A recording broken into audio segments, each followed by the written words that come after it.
All right. Thanks, Jason, for allowing me to present to the ESAC Chamber of Commerce. And today I just wanted to talk about people's online reputation. And when I say people, I mean specifically businesses. And what we're going to look at is, what is your online reputation and how does it affect your business? And again, if you have any questions as I'm going through, please don't hesitate to ask. And let's just take it from there. So what we're talking about is review and reputation management. And, what exactly is that? Well, we're going to look at strategies for getting more five-star reviews from real customers on sites like Google Business Profile, Facebook, Yelp. And then, of course, we've got a lot of other review sites that are popping up, Better Business Bureau, Yellow Pages, Foursquare, and then even for more niche specific sites like Avo for lawyers, Health Grades for doctors, Zillow for real estate agents. I know we've got a lot of realtors in the ESAC Chamber of Commerce. So they're looking at, a ton of review sites that could be getting reviews from people. And we're not monitoring these. I mean, how often do you even Google your own business? So it's really important to be able to ensure that you're monitoring these review sites and that you know what's coming in. And it's important because, 95% of people use search for local businesses online. 91% read online reviews about local businesses before they even talk to them. And people are looking at more than two review sites before making a decision. So that could be your Google business profile. Maybe they're going and looking at Yelp, could be Facebook, depending on, what your business is like. And then 84% of people trust online reviews as much as a personal recommendation, which kind of blows my mind. But honestly, I get it. I mean, I look on Yelp in particular for restaurants all the time. And if it doesn't have more than 4 stars, I'm not going. And then, of course, 73% of people think that that reviews older than 3 months aren't relevant. And that makes sense too. I mean, I just look at my own habits, and if people aren't getting regular reviews, it's a red flag to me. So I did a little search, and I did Texas because I just wanted to mess with Texas a little bit, and I didn't want to call anybody out in Sacramento. So what I did was I did a search of landscapers in Dallas, and this is the Google Map Pack. So we've got our top three businesses coming up, and this is at the top of your page. You do a search, the Google Map Pack is going to be at the top of the page, maybe below some ads, but this is what people are seeing first. So who would you click on if this came up for you? The top one probably, or the one actually with the stars, the one with 4.7 stars most likely. Right? So Scapes with 4.7 stars, they've got Yeah. 26 reviews. That's good. Somebody gets all 5 stars, they're either doing something really good or maybe a little shady, but usually they're doing stuff that's really good. But it's hard to always get 5 stars. So 4.7 stars, that's great. So yeah, people, 90% or more of people are gonna talk to Scapes first. And so when the reason that these reviews are important, honestly, these are what six of the top 25 factors in Google's algorithm is based on your star rating. So your average star rating, the total number of reviews that you have, the review frequency, your average ratings across all of the sites, how you respond to negative reviews, and what the general sentiment of the reviews are. So these are big factors in getting people into that Google Map Pack and also getting people to actually click on your business. And so reviews are going to not only influence, the leads that are coming in, straight from Google or straight from a search, but it's going to affect personal referrals as well. So let me just break it down a little bit. So people think that this is how it works. You give somebody, somebody asks who's a good landscaper in the area, and you say, okay, well, it's XYZ landscaper. And people think that they just go straight to your website. That's not actually the case. You get a review, they're going to go to their website, they're going to go to Facebook, they're going to go to all these other review sites, they're going to do their due diligence, and then they're going to do one of three things. They're going to click on your business and hire you, they're going to click on your competitor and hire them, or they're going to do nothing. So if you've got no reviews or you've got bad reviews out there, you could be driving traffic to your competitors. If you're paying for ads and you've got a poor online reputation, all you're doing is paying to send your to your competitors. So Right. that's what we don't want to do, right? Right. All right. So just taking a look again at these landscapers in Dallas, how many referrals or how many opportunities is Roundtree missing? If they're they're getting referrals and people are going instead to Scapes, maybe they're doing radio commercials, TV commercials. They could just be driving traffic straight to their competitors. And so if we Google Dallas landscaping, they're getting an average of 880 searches in Google per month, which boils down to about how many, like 10,000 searches a year, which is actually 10,000 customers per year that they're missing out on. Yeah. I can't afford that. I don't want to miss out. I don't want to miss out on those clients. So they're calling Scapes instead of Roundtree. And if you look at, the average dollar sale for landscaping, I don't know what it is now. I live in an apartment, but when I was living in a house, I think we were paying 100 and something you know, per month for some basic landscaping.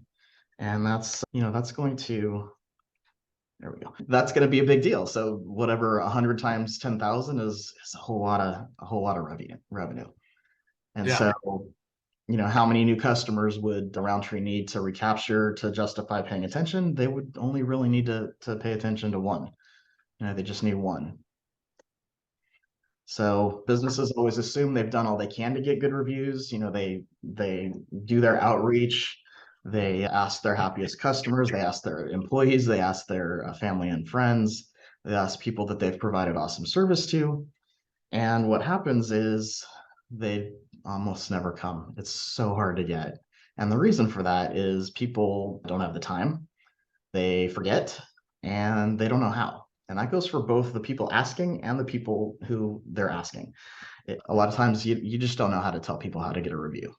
On the location. And so a lot of people they just give up. They assume there's no way to solve this, and they just say whatever's going to happen is going to happen, and they just ignore it. And that's not the case. People have given up, but there is a solution, and there's a way that we can make it quick and convenient. We can make it easy, and we can make it at the top of their minds.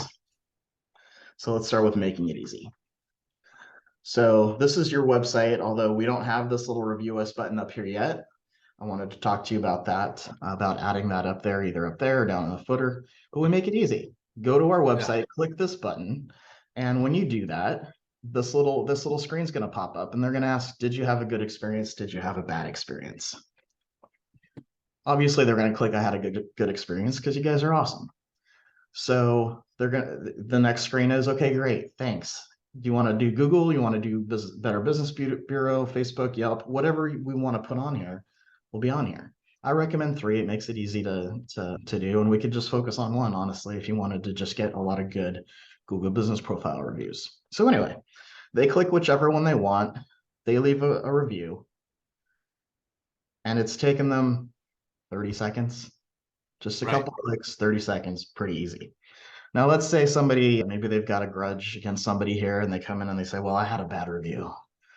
So they click the down thumb. We're not going to take them to that quick and easy way to make a review. We're going to take them to this email form, and that's going to go directly to whomever you decide to have deal with these types of issues. And so they're going to get to say their piece, and then you're going to get a chance offline to salvage your reputation, salvage the relationship, and hopefully have a really good experience out of this. But more importantly, we're keeping that bad review offline as much as we can. All right. Okay. Now, how do we help them remember to do this? We have a built-in email reminder system. So we're gonna put your clients into a database, and that's gonna trickle out these emails. They're gonna get 2 to 3 emails saying, hey, how'd we do?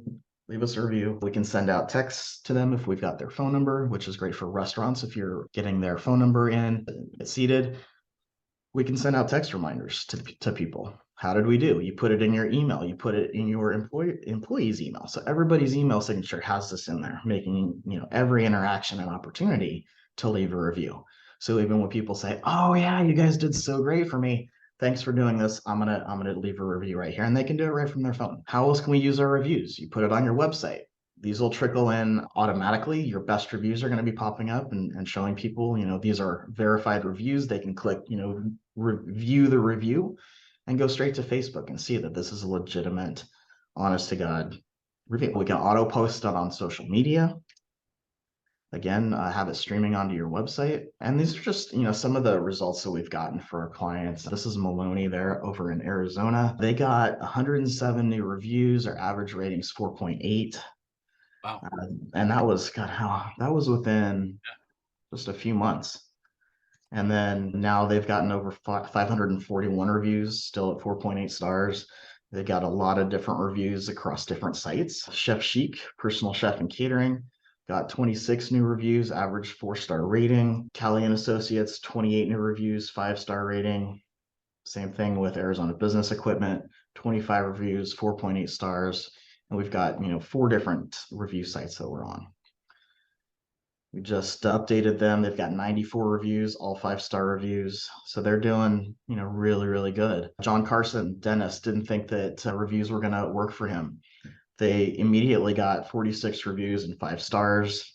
Now they've got over 240 reviews, still Wow. 4.9 stars. So, it works. And so I like to ask people what their current review situation is. Do they even know, what's out there? And a lot of times they don't. Some people do, some people have never thought about it. So what I want to do for the members of the ESAC Chamber of Commerce is to do a comprehensive review for across all of the review sites out there, see if there's anything you're missing. You could have a lot of great reviews and there's no issue. Awesome. But there could be things out there. Maybe there's a mistaken identity. Maybe somebody has left you a bad review because they thought they were leaving a review for someone else. That happens a lot more than you would think. So I do a comprehensive review. All you got to do is scan the QR code on the screen, fill out a very brief survey, and I will run a report for you. We'll schedule a time to go over it. And again, if you do this before the end of November, I will be doing not a survey, I will be doing a drawing. And for anybody who has done this by November 30th, you'll be entered into a drawing. You'll get 6 months of this review lead management for free. And yeah, that's it. Nice. Awesome. That's great. Yeah. Do you have any questions? Yeah, no, I never realized that, reviews were that important to get noticed more on I just thought it was a search engine optimization kind of thing. I didn't realize the reviews take that much of an impact of your thing. So I really definitely, for my own personal business, not only the Chamber of Commerce, my own personal business, I need to definitely look at that too. So I appreciate you educating me on that. Yeah, sure. Definitely. Yeah. But no, I think it's a great benefit for the chamber, our members with, promoting their business. We're all small businesses. We don't have the resources. So having a resource like you within the chamber is huge for us. And I think that's a great benefit that everybody can utilize, because we want all businesses to do well, but we definitely want our members to do even better. And so little things like this that you don't think about. It's great when someone as professional as you can come on and educate us and for a couple minutes and give us this lead. So I look forward to working with you more. Yeah, awesome. I look forward to working with you as well. Appreciate it. Thanks, Jason.